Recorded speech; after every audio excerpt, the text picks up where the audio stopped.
match between the players who are currently in 9th and 10th. You see Phil Renaud on the left-hand side of your screen playing Esper Blade, Chris Higashi on the right-hand side of your screen playing the deck that people call Nick Fit.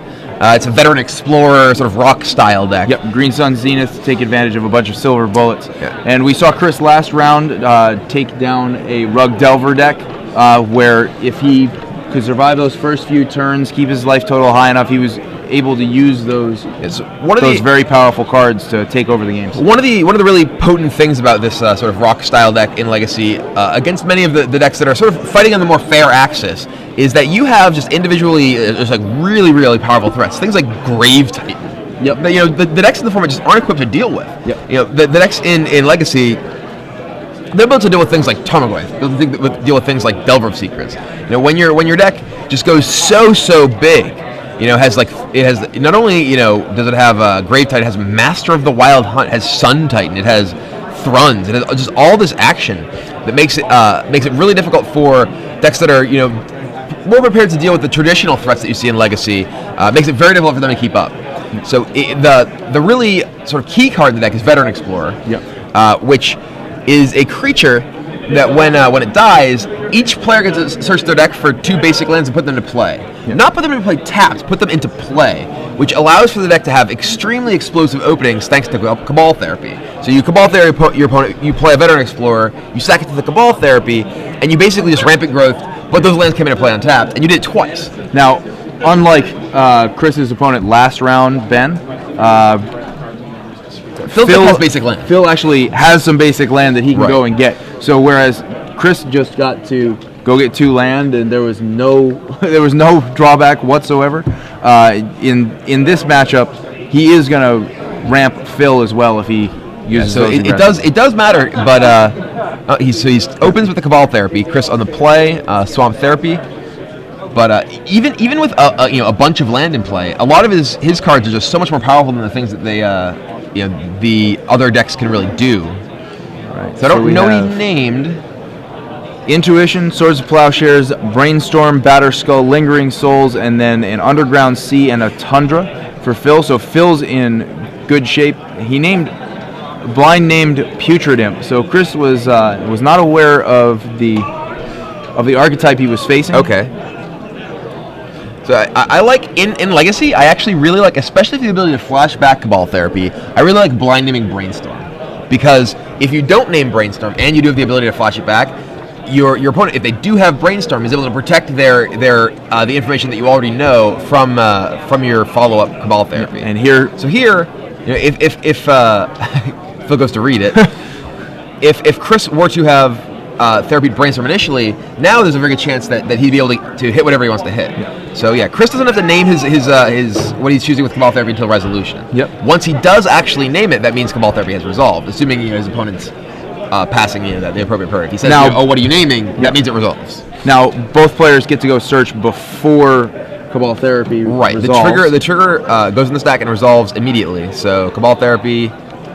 Both players should be going to get land. Yeah. Now he's trying to decide whether to Brainstorm before, so he can get rid of 2 of those cards. Okay, right, yeah. Shuffle them away. Brainstorm in response to the Veteran Explorer trigger. Yep.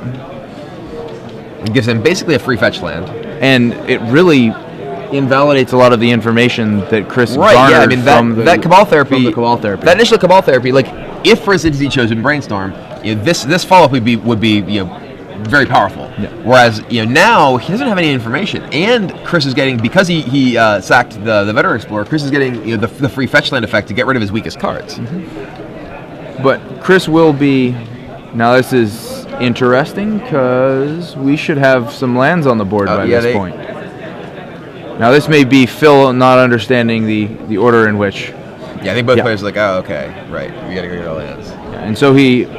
Looks like he had named Intuition, and Phil had kept that in. So the Therapy versus Brainstorm, once your opponent knows that they have information about your hand, and rather you have information about their hand, what you choose to name with Therapy is a pretty interesting sort of conundrum. Mini game, really, because you want to name something that it's like, oh well, you think that, I think that, you think that. Yeah. I'll put these back. And now the key here, I think, is that he knew that Phil was doing it before the search resolved. So the 2 cards that he was putting back weren't things that he was protecting. Yeah, they were things that he was shipping away. That is true. And so that definitely changes the decision-making process. Absolutely.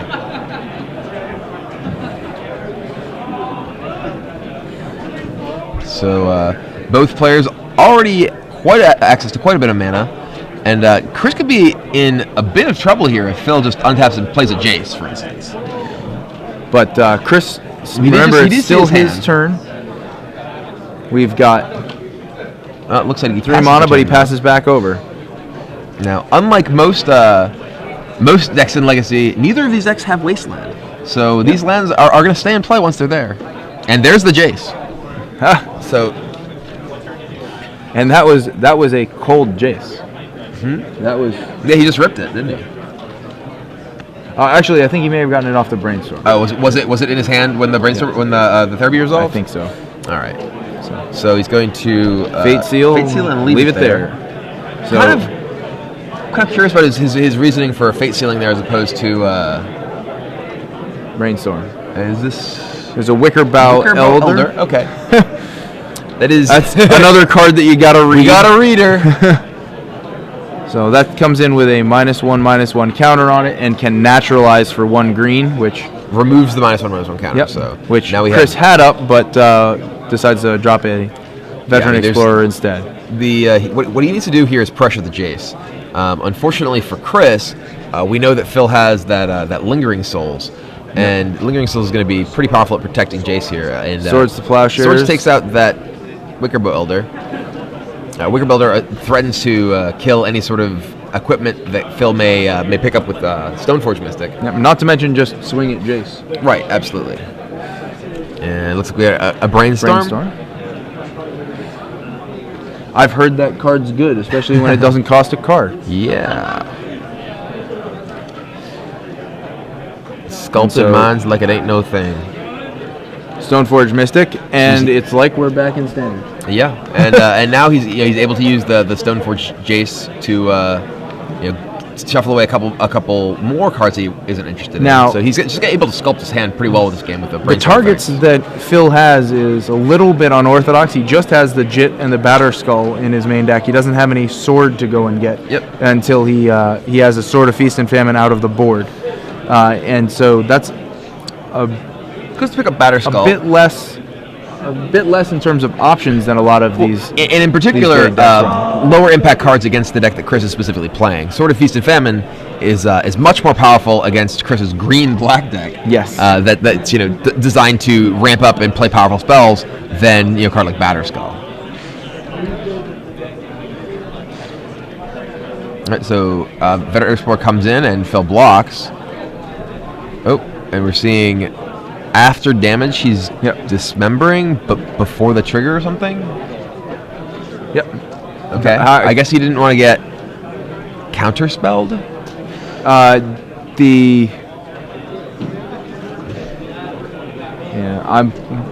I'm not sure exactly the reason behind that. The Stoneforge Mystic was not active yet. Right.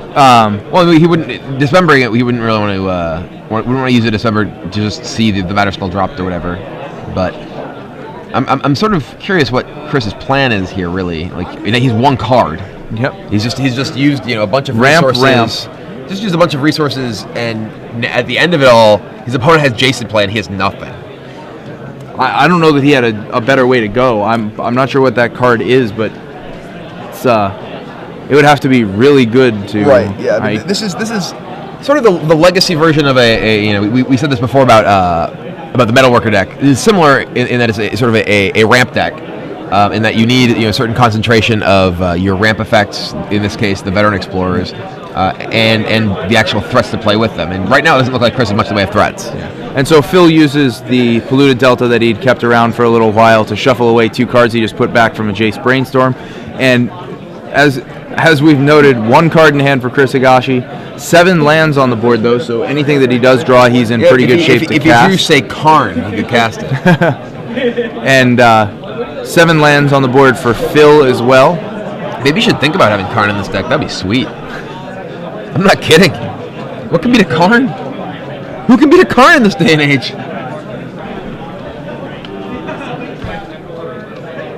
And so Phil deciding what to do with his copious amounts of mana. He has the Batterskull in hand, and he's not able to play it and protect it. He doesn't really need to protect it. Like, I mean, this game, it's looking like it's just going to come down to Jace. Like, Chris has a card in hand. I can see, whether he's brainstorming or fate sealing. Either way is, unless Chris plays, pretty much exactly Grave Titan. This game feels like it's getting very much out of reach for Lingering Souls from Phil. So that gives him 4 flyers. So he's got his choice of how he wants to win the game. Passes over. Chris draws. I did not see a Grave Titan. And so when you have Jace against a weak board, what does it mean when you're brainstorming instead of fate sealing? It basically means that you're not confident in. Ooh, that is a Grave Titan. That you're not confident in your. Phil reaches for his hand, saying, "Wait, what have I got here?" All right, I guess he's gonna plow it with the trigger on. Sure, we got some zombies still. So Phil basically not quite feeling comfortable where he was. Well, I mean, the power that you get out of fate sealing is that you're able to have at least some measure of control of your opponent's hand. But as you're brainstorming, you're continuing to develop actual resource advantages. Yep. And if your opponent has a deck that they don't have a card that they can just draw and beat you with, you're not scared of something in particular out of their deck. Brainstorming can just continue to provide you with material advantage that you can leverage throughout the rest of the game. And so Batterskull comes in. Then Ponder. And Jace tick down 1 to bounce one of the zombies. So if you're not planning on winning with Jace's ultimate, and we see Thoughtseize, which takes Thrun. It's a good one of the Thoughtseize. It is Thoughtseize, yeah. So Thrun's gone away. Yep. I'll take that. Yeah. I have decided that I will choose the only card in your hand. Thrun is much more impressive against Jace when Lingering Souls and Batterskull aren't around. Yeah. And so, got to think that Chris is going to There's no shame pick up in some cards Crip. here. There's no shame in scooping. I think he's looking to get any more information that he can get out of Phil in this game 1. Is that blind Cabal therapy at the start for Putrid Imp made it pretty clear that he wasn't sure what Phil was running. He hasn't been watching the coverage. Yeah. And now Phil's going to go to the safe, make sure that nothing terrible comes off the top of the deck. I'll give you a hint here, Chris. If he said you can keep it. If Phil lets you keep it, probably not helping you. I think that was actually the most demoralizing ability of Jace. Was Fate Seal. By far. You're just like, ugh. It's and specifically Fate Seal, leave it. Right, exactly, yeah.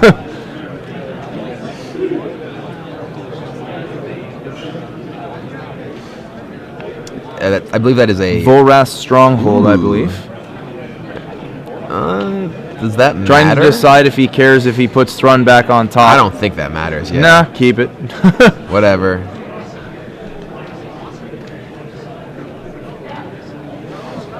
So 8 damage, putting Chris to 9 life.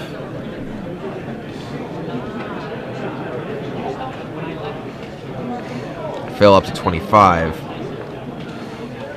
Jace at 8 counters. I don't think Jace is going to get a chance to go ultimate. No, he's not gonna need it. Gonna kill him anyways.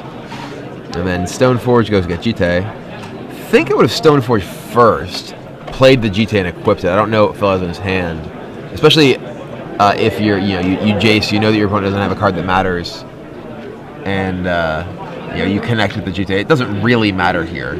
Phil is very, very far ahead. But if this game were closer, those counters on GT could be relevant. And so Chris is not going to get the Volrath Stronghold anyway. With the fetch land, he'll choose to when Phil says leave it. Yeah, there's actually says a okay, very no thank you. A very interesting sort of interaction, sort of mind game between fetch lands and Jace's Fate Seal ability.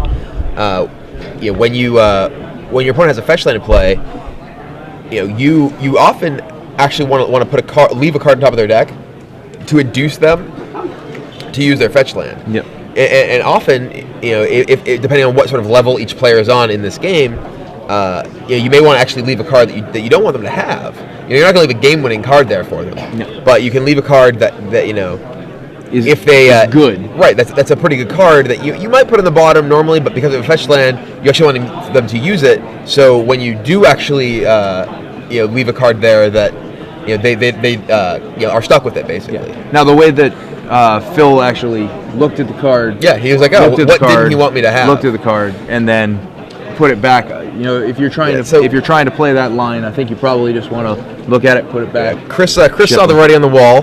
It was in very, very big letters, and decided to scoop that one up. So Phil is up 1-0. Looking at the players' sideboards, so we've got Choke out of Chris's, which we saw come in and help to lock down Ben in his last match. Mm-hmm. Damnation can also be a possibility against a board that Phil can crowd up pretty quickly with Lingering Souls. Damnation, you mostly want Damnation to clear a board that you're going to be behind in, and Lingering Souls isn't really the sort of card that you want to bring Damnation in against. You bring Damnation in against, say, a green-white deck, Maverick style deck, but not really what you want to have when your opponent's basically playing creature cards primarily defensively. You're the one who wants to be playing creature cards and attacking. I could see the chokes certainly come in. I could see the spell bombs coming in because Phil has both Snapcaster Mage and Lingering Souls. Well, he hasn't seen Snapcaster yet. Well, I mean, he's playing a blue deck in Legacy. Yes. So there's a very good chance that his deck has some number of Snapcasters, though it has become less popular than it initially was in sort of the flood of popularity once it was first printed. Now, I would think that the Wall of Blossoms is a snap. It's pretty easy cut. Pull out.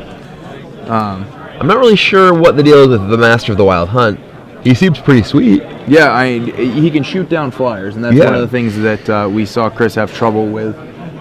He had a lot of trouble with a Flip Delver last round in Game 2. But if the Master can sit there and pick off some of the cards that could be problematic for him, and just keeps providing an unending army, it's not a bad thing to have. Scavenging Ooze, similar to the Nihil Spell Bombs, but tutorable with Green Suns. Yeah. So, I don't really see too much sideboarding going on for Phil. Most of his cards are... he certainly brings in the sort of Feast and Famine, and I could see him bringing in Perish. He did see Thrun. Yep. So that's something that is pretty attractive. As far as cards coming out, Inquisition of Kozilek seems pretty bad. You don't actually have that many cheap cards that you care too much about in Chris's deck. Well, it does hit Green Sun Zenith. Yeah, but I mean, Green Sun Zenith is a card that is often going to get played relatively early in the game for Dryad Arbor, and I think in this matchup, because it feels like it's very grindy on both sides, and it feels like that Inquisition is the sort of card that can be so bad to draw in the mid game because it's never going to hit anything. That's fair. That you'd rather have something else. And I would say I think Jace is probably the trump card. Yeah, when Jace comes down, he really puts Chris behind. Jace is certainly the most important card in Phil's deck, and probably just the most important card in this matchup overall. So it looks like we are getting ready to go. So we're coming to you from StarCityGames.com Open Series Phoenix. I'm Jared Silva alongside Brian Kibler. We're in round 8, the final round of Swiss in the Legacy Open.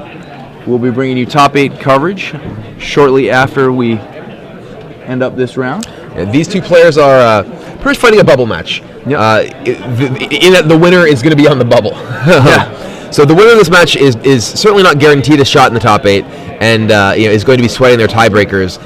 Phil, who's actually currently up 1 game in the match, is in the worst position tiebreaker-wise of the two of them. So he is very likely to win into 9th if he does win.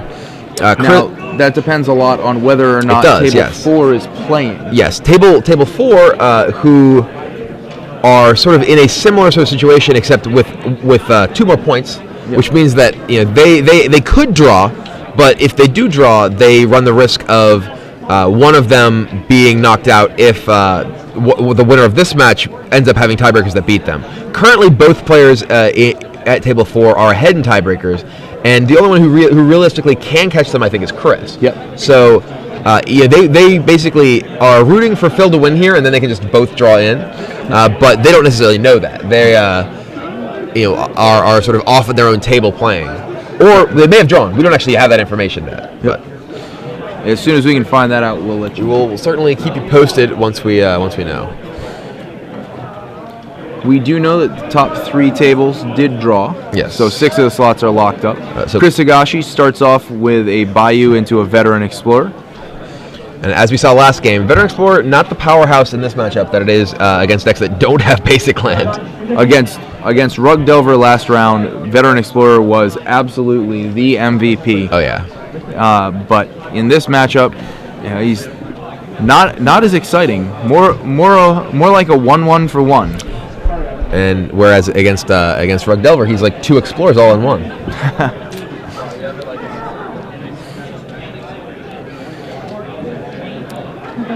So Chris with a Swamp and passes back over to Phil.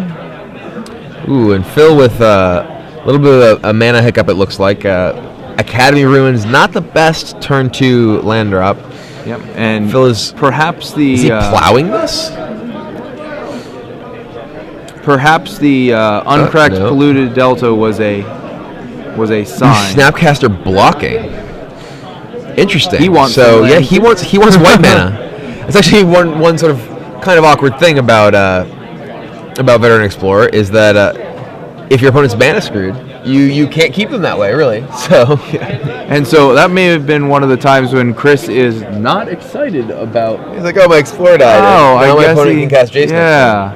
Huh. That's not great. Well, if Chris can cast Thrun this turn, he's very happy. Thrun is a pretty good trump to Jace. Yeah.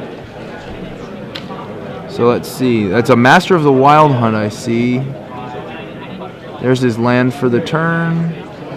We've got to cast something here. Come on, Chris. You got 5 mana. I hope your deck can do something with 5 mana. I want to see Garrick Primal Hunter. It's in his deck. Yep. It came out last round. Ooh. Choke. Not casting Jason. That's yeah. Oh no, he can, if he drops an island. He could. So Phil is not happy about that. He doesn't look like he has a easy way to deal with it, or else probably would be dealt with already. And Phil untaps his Underground Sea and then realizes it's an island. So Stoneforge.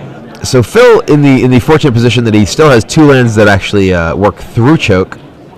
In his deck, he has only 1, 2, 3, 4, 5. 5 lands that work through Choke. He's got Swamp, Plains, a Scrubland, an Academy Ruins, and a Caracas, and he's already got 2 of those on the board. None of them are blue-producing lands. We do see some versions of Legacy Esper decks that have cards like Glacial Fortress, or Seachrome specifically to fight against Choke. So he has no blue sources that will untap under this Choke here. Passes back over, but that Stoneforge Mystic may be enough to sort of carry the game if Chris doesn't really have much of anything. Though Chris's deck does have some powerful cards in it. So 6 mana, even more scary than 5 mana for Chris's deck, because it opens him up to playing Titan, either Grave Titan or Sun Titan. He does have a fetch land. Yeah, he can go get his Savannah or Scrubland. Would like to let you know that it is getting on towards the end of the day. Chris looking at his hand, looking at his board, and here comes Master of the Wild Hunt. Can I read that? But if you'd like to do any last Phil is not with the SCGAZ.com. Charles Gindy, so he does not know what that does. So yeah, for those of you who don't know at home, Master of the Wild Hunt, each turn during your upkeep puts a 2/2 wolf into play. You can tap Master of the Hunt and all of your wolves, all of your untapped wolves. Yes. And those wolves deal damage to a creature of your choice, and your opponent gets to deal damage equal to that creature's power, divided how they wish amongst all those wolves that were tapped in this way. And if you think that's confusing, you're right. Phil trying to decide what he's going to do. He's going to use his precious blue source to brainstorm. I don't know if there's really no reason to do that end step. I mean, in particular, it's not like saving a mana because Island does not untap. Right. There's no. So he should certainly draw his card before brainstorming.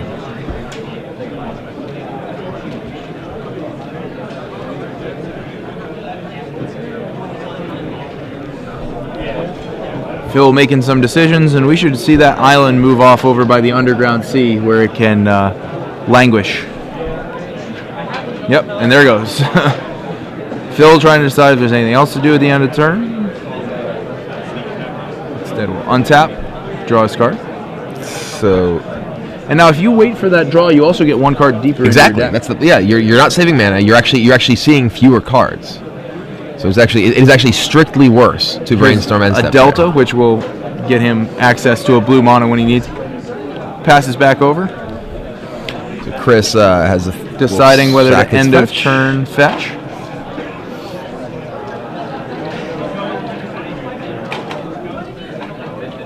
And will not.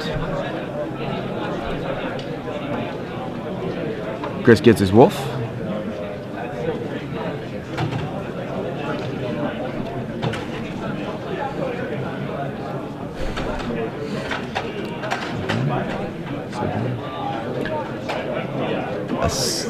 Chris getting a scrub land and is going to green Sun Zenith for 4 for Wickerbow Elder, perhaps? Or Thrun. Probably.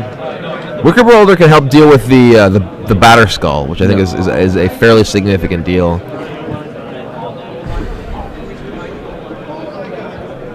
I know he gets Thrun. So going for the threat more than the. Though I suppose Batter Skull isn't really much of a threat with Thrun on the board anyway. Phil's able to, or rather Chris is able to continue to generate wolves with his master, and Thrun can hold off the germ because Thrun can just block and regenerate. Germ. Yeah, so Chris is going to fight, so the Stoneforge dies. Yep. There's one of the wolf. Deal damage back to the wolf. Didn't get him. Not quite strong enough. You may be able to forge up a 4/4, but you cannot fight a wolf. And here is fetch for a swamp. So he wants another mana source that he is able to effectively use. Having a choke-proof mana base is fairly important at this point.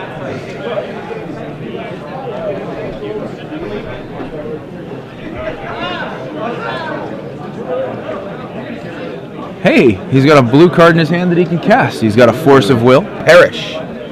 Perish is not that makes, good for Chris. Yeah, that's going to make that Batter Skull a lot scarier.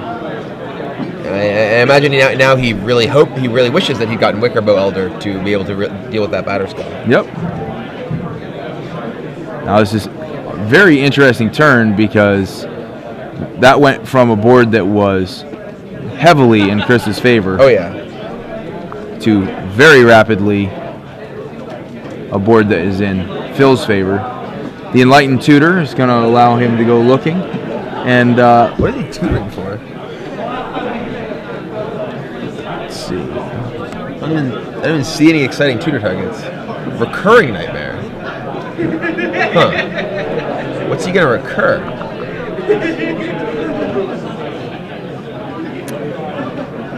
I guess he must have a guy in his hand. And he can recur Thrun back off of some creature. I guess that's pretty good. And that puts him kind of back into the race. But Thrun's still just kind of. Well, Thrun can block and regenerate, which no, it kills it because Thrun's 4/4. Yep. But it's getting Force of Will as well. Hey, see, Jace is good in this game too.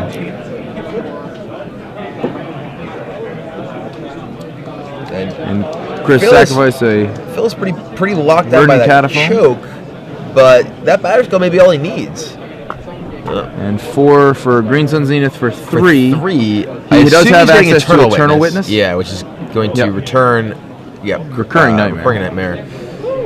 Unfortunately for Chris, that Zenith returns to his deck, so he can't actually witness back the Zenith or recur witness back the Zenith. So Chris still has some time here. Phil doesn't have a ton of stuff that's going to allow him to put more pressure on. Lingering Souls would be one of the cards that does. Yes. Comes in the Batterskull. And he's giving himself more breathing room every time he does this. And there's Lingering Souls. So speed up his clock a little bit as Chris is now at 11. And that puts him on 2-turn clock if he's not blocking. But we're going to see Recurring Nightmare coming down here. And can recur, sacrifice the witness to get back Thrun, I guess.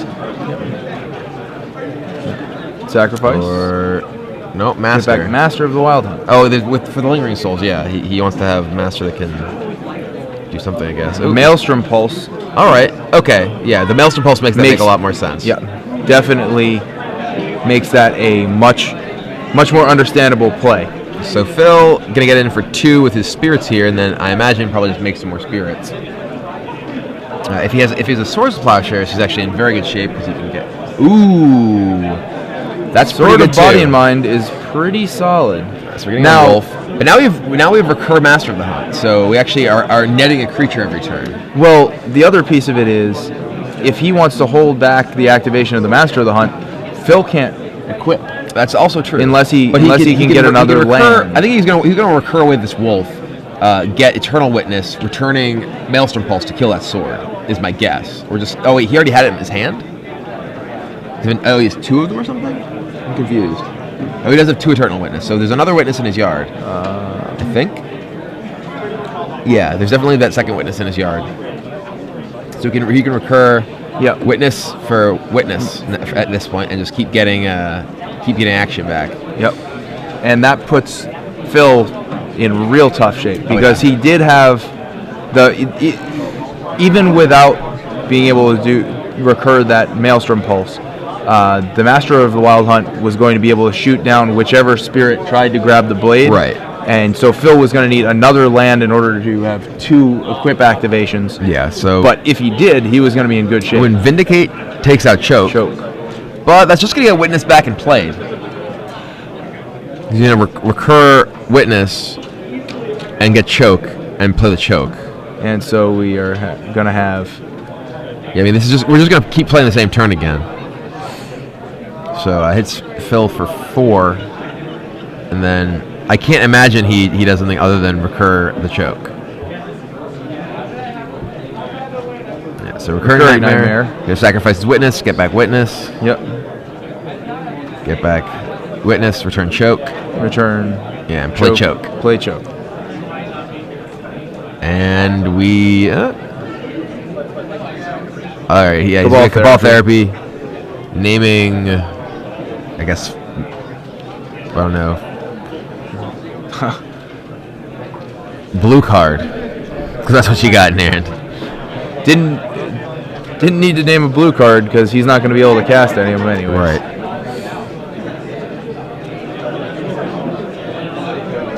And he's not too concerned about he named stripping Force any as of well. those.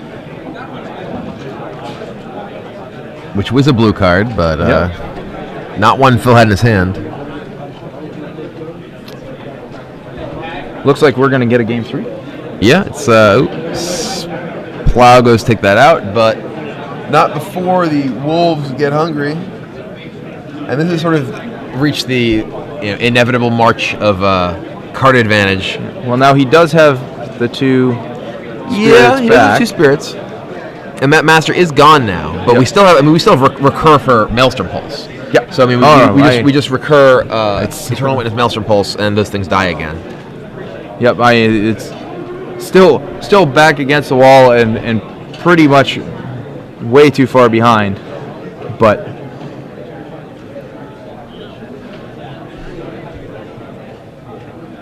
witness for witness, getting Maelstrom Pulse, killing your team, and kicking you in the teeth.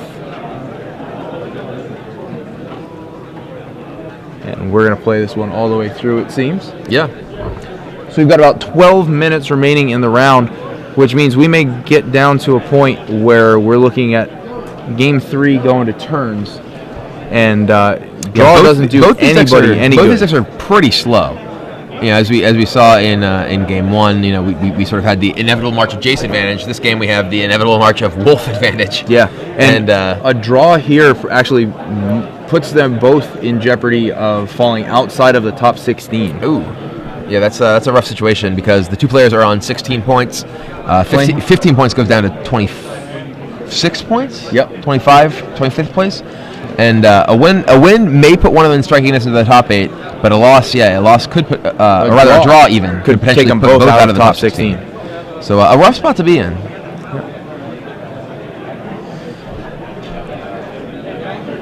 Recurring Nightmare, witness for witness. Bringing back Cabal Therapy. Stripping the rest of your hand. All right, it's about time to give this one up here. I mean, if I were in Phil's situation, I would just concede here. You want a chance to win Game 3. Right, exactly. You don't want to be in a position where the best you can do is a draw. You're not winning this game. And Chris wants this over too because he wants a chance to win Game 3. Right.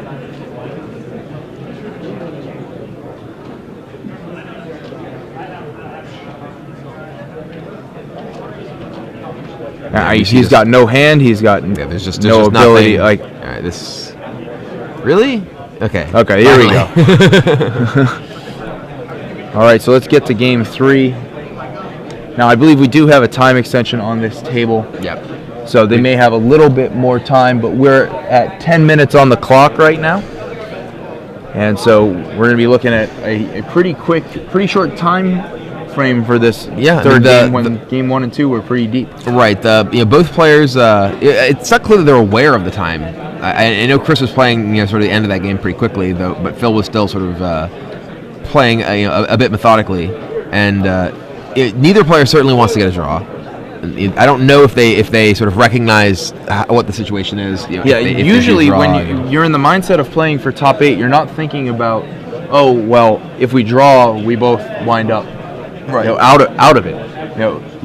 You're focused more on what happens when you win, and you probably don't go into the round thinking about all of the options because you don't wind up in a good place if you do that. You want to go in with the mentality of I'm here to win this match. Though, I mean, to be fair, while a lot of people do sort of give intentional draws a lot of flack, it's important to sort of recognize the position that they have in the sort of overall tournament structure. Whether you take a draw or not is often as much a strategic decision in the overall structure of a tournament as whether you mulligan or not. Mm-hmm. So given that the intentional draws do exist in Magic, it is generally in one's best interest to sort of try and evaluate okay, well, what happens with any given result? Like if I win, what happens? If I lose, what happens? And generally going into the final round of Swiss, it's worth learning to do that and learning how to do that. And especially knowing whether a draw helps you at all. Because if the draw locked them into top 16, that would be something where that's a much more favorable outcome, knowing that it puts them both in jeopardy of winding up outside of that and finishing in the top 32, which is still good for the good work for the day. But that might put them in a situation where they say, if I lose, I wind up probably I'm on the outs. I'm around the top 32. I'm in good shape for the top 32. If I draw, I'm on that bubble, maybe missing out and probably missing out on the top 16. But they're in to play. So Phil drops an Underground Sea. Chris is opening with a fetch land, and it looks like the players are playing a bit faster this game. Yeah, they may have looked up at the clock. Yeah. And Chris not going so far as to fetch himself just yet. I've actually played games, at just an incredibly blistering pace when both me and my opponent realize that we were just like, oh, we want to finish. Draw's bad for both of us. Doing things like announcing the spell that I'm casting, like announcing I'm casting Stoneforge, and the thing that I'm getting before I've even finished sacking my land. It's like, I'll do this, get this, go. Yep, out of order sequencing is a great thing. Boom, go. I'm going to do these things. I don't necessarily have to do them in order, but you understand how it's working. Okay, let's go. I mean, you do see, the majority of players will tend to, under that sort of situation, try to speed up their pace a bit. Yep. So because neither player really wants to draw, and a lot of players are even willing to like concede in a situation like that if they're very clearly beat. Yep. And so, interestingly, Chris has not sacrificed his Windswept Heath, and that's because he's got no other mana sources. Planes, both of his basic planes in his hand. Yep. So now that he's up to 3 mana, it's important for him to go and get that 3rd mana that he can use, and he's got stuff to do. But up until then, he was leaving that extra land in his deck to try and pull it out. The odds a little bit, and choke. Now that makes 2 of his Counterspell. That is the single copy of Counterspell in Phil's deck. And Chris, I think, was thinking that he was going to put a lot of pressure on Phil, and instead he's wide open right now. Yeah, he's not in the best of shapes here. He doesn't really have anything going on. Phil able to just pass it back, content to sit on his Stoneforge Mystic. And there's Thrun. Thrun's not nearly as impressive as he used to be. Thrun, for a long time was sort of this, removal trumping threat that was able to dominate, people who were trying to play Jace. Here, Phil not only has that Batterskull in play, but he has Lingering Souls in his hand. So Thrun is not getting through to do much of anything. Bunch of answers here. And he offers to trade with Lingering Souls as well. If Lingering Souls picks up a Batterskull, if one of the spirits decides to get equipped, there's nothing Thrun can do about it. It's a 5/5 flyer, and we see Lingering Souls. And, I was going to say, and as we've seen before, actually, Chris's deck has a lot of trouble with flyers. He doesn't seem particularly well equipped to deal with Lingering Souls specifically. I mean, he does have Pernicious Deed, which can clear the board. He does have Maelstrom Pulse, but using those sort of cards, having to use those sort of cards to deal with Lingering Souls tokens is just not a very efficient use of your resources. If you have to deed away, a bunch of spirits, that's the sort of card that you want to be able to like wipe your opponent's board with, not just kill some one card that they play. Certainly. He does have Master of the Wild Hunt in his hand, which has been kind of his answer to flyers. That's been pretty good against the spirit tokens so far. But it's only going to take stuff down kind of one at a time. But we do have Maelstrom Pulse. And he takes down trades one card for one card, but that definitely helps him. He's still behind that Batterskull. He has a Phyrexian Tower in play, and which means that he doesn't have any green up that regenerate Thrun. Now, the only way that he was able to cast that Pulse, his green mana is tied up with his black mana, and so he only has access to 1 black, and that's out of the Bayou. And even though he has 2 green, he needed to use the Bayou for black, and then his other duel for green. And Phil says, let's just do it again. So another Lingering Souls flashback from Phil. Got to attack through with the Batterskull because Chris had to use all of his green mana on that Maelstrom Pulse. There's still some souls lingering around. There is a Pernicious Deed, so that's gonna stop both the souls and the germ token if Chris decides to just pop it for 0. Third. And I think he's just gonna pop it for 2. So he's gonna kill the Stoneforge Mystic, all the tokens, including the germ. Yep. And Thrun's gonna get to attack. That's a pretty good deed right there. Yep. And now, would you have held back to try and take down the Batterskull? But no, because you would have had. Once Pernicious Deed's in play, you're going to need to spend 5 and regenerate Thrun, so it's 7 mana plus not have your opponent not pay the 3 to return Batterskull to get that value out. So being aggressive and knocking that all down was the way to go. But Phil's already up to 7 mana, so Phil could just bounce and recast Batterskull pretty easily. He can even just like recast bounce his Batterskull and cast a Jace this turn. Yep.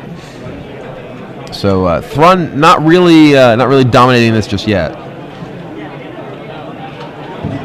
I'm not sure that you'd want to drop a Jace here because this is where Thrun could actually do the- Well, I mean, you could play Jace, Fate Seal with it, return your Batter Skull, replay your Batter Skull, and now your Jace is defended. Yep. And there's a Therapy. What you got?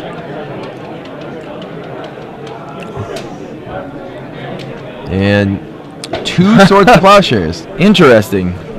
Well, and so Chris is looking at his hand, trying to think.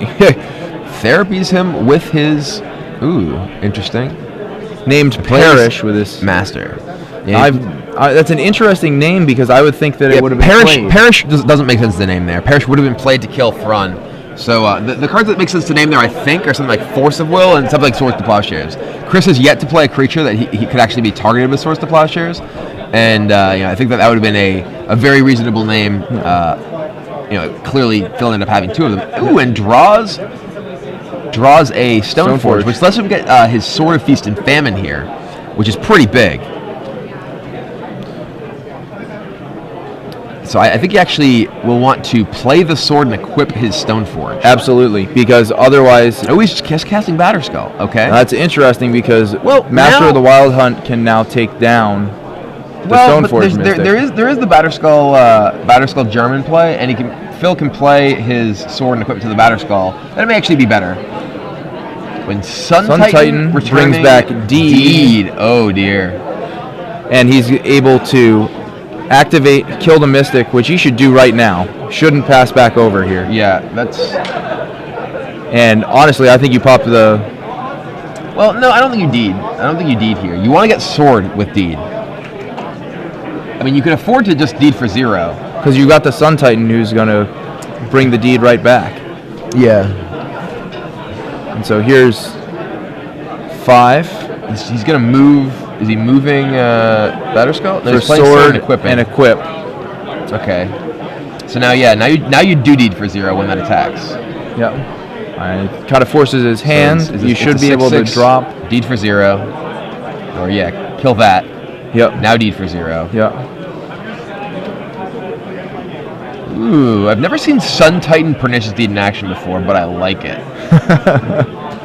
That's an empty hand from Phil, and that's going to put him in fairly tough shape here. Yeah, this is a pretty bad position for him to be in. He's taking 9 now. Deed comes back. Legacy players, that is time. Choke comes back. Oh, yeah, that's even better. I don't know. I mean, he's been kind of playing around that. He's got 3 blue sources that are untapped. Yeah, but he's going to have 6 mana up. I mean, what's he going to do? Return his Batter Skull now, and those lances don't untap? That's true. I mean, you'd rather lock down, I think, his resources entirely than. Yep. There's just the hand. All right, so wow.